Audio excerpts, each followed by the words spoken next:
ವಿಜಯಪುರದ ಜಿಲ್ಲಾ ಆಸ್ಪತ್ರೆಯ ಆವರಣದಲ್ಲಿ 40 ಕೋಟಿ ರು ವೆಚ್ಚದಲ್ಲಿ ನಿರ್ಮಾಣಗೊಳ್ಳುತ್ತಿರುವ ಸೂಪರ್ ಸ್ಪೆಷಾಲಿಟಿ ಆಸ್ಪತ್ರೆಯ ಕಟ್ಟಡವನ್ನು ವೈದ್ಯಕೀಯ ಶಿಕ್ಷಣ ಇಲಾಖೆಯ ಪ್ರಧಾನ ಕಾರ್ಯದರ್ಶಿ ಮೊಹಮ್ಮದ್ ಮೊಹಸೀನಾ ಪರಿಶೀಲನೆ ನಡೆಸಿದರು.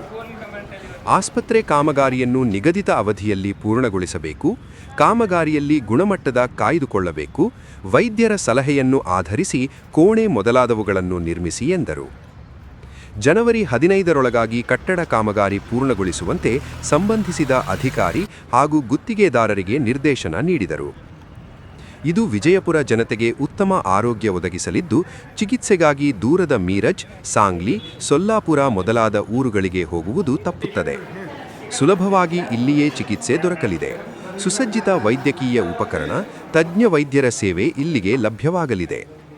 ಈ ನೂತನ ಸೂಪರ್ ಸ್ಪೆಷಾಲಿಟಿ ಆಸ್ಪತ್ರೆಯಲ್ಲಿ cardiology, plastic surgery, neuro surgery ಸೇರಿದಂತೆ ಅನೇಕ ಮಹತ್ವದ ಚಿಕಿತ್ಸೆಗಳನ್ನು ಈ ಸೂಪರ್ ಸ್ಪೆಷಾಲಿಟಿ ಆಸ್ಪತ್ರೆಯಲ್ಲಿ ಒದಗಿಸಲಾಗುತ್ತಿದೆ ಎಂದರು. ಜನರಿಗೆ ಅನುಕೂಲಕರವಾದ ಈ ಕಾರ್ಯವನ್ನು ತ್ವರಿತವಾಗಿ ಪೂರ್ಣಗೊಳಿಸಿ ಎಂದರು. ಎಂದು ಆಸ್ಪತ್ರೆಯ ಉದ್ದೇಶ, ಕಾರ್ಯಯೋಜನೆಗಳ ಕುರಿತು ಸುದೀರ್ಘವಾಗಿ ವಿವರಿಸಿದರು. ಟ್ರಾಮಾ ಕೇಂದ್ರದ ಸೇವೆಯನ್ನು ಸಹ ಶೀಘ್ರದಲ್ಲಿಯೇ ಆರಂಭಿಸಲಾಗುವುದು ಎಂದು ತಿಳಿಸಿದರು. ಜಿಲ್ಲಾಧಿಕಾರಿ doctor K.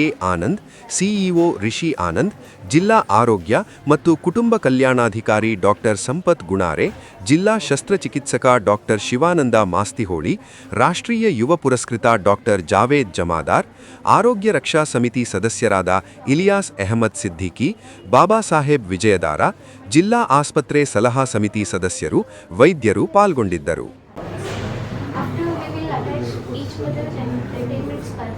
Totally 20 minutes. So according to generalizer, when baby will be fed, 15 to 20 minutes they will minus. If the engorged to breast side comes up, then we will attach to 15 minutes.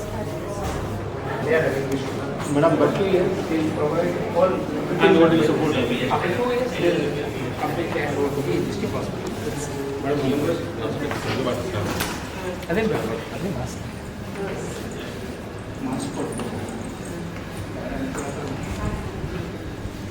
So this is the partiality department. The babies are admitted here.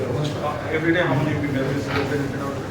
So babies are depending on the normally 3 to 4 babies are benefiting. So around 250 ml per day has been issued. They have supplied.